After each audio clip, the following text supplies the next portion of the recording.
Hi, I'm Arkush for ChicagoSunTimes.com, here to review the Chicago Bears' upset victory over the San Francisco 49ers. No question, one of the great comebacks in the long and storied history of the Chicago Bears.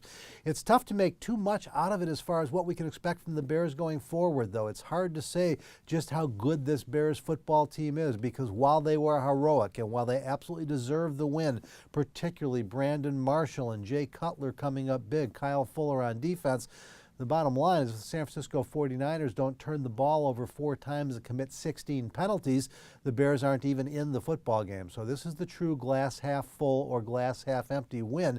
And I think you want to start by going with the glass half full, because this is a team that came up badly banged up coming into this football game. They were without 2 starting offensive linemen, didn't know if their 2 starting wide receivers would be able to go.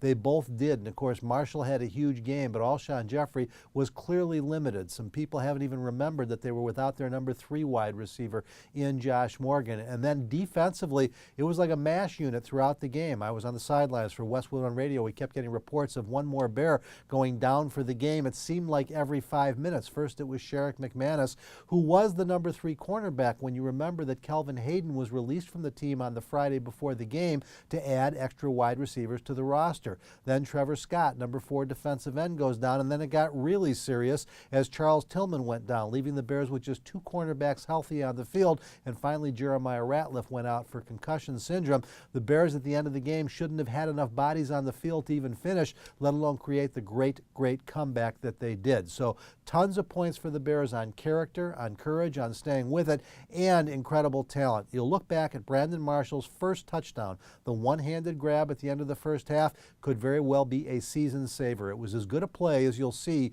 in an entire year of NFL football, and if the Bears don't get that touchdown to end the first half, if they go to the locker room down 17-0, you have to wonder if they're able to come back. Remember, the 49ers came out and took the first possession of the second half for almost 9 minutes, ending in a field goal. Again, if they hadn't had that one Marshall score, it's hard to imagine the Bears turning it on the way they did. But at the end of the day, they were the better football team. They were not overwhelmed by the incredible hype of the opening of the new stadium. There was tremendous energy in the building amongst 49ers fans. The Bears weathered a tremendous storm, really losing for almost 45 minutes. But in the final 15 minutes, those last 3 touchdowns, unanswered points, give them the 28-20 victory. So what we've learned about this Chicago Bears team is tremendous character, tremendous courage, some reasonable depth. They had a lot of backups playing, and yet we wonder, without help from the 49ers, what might have happened.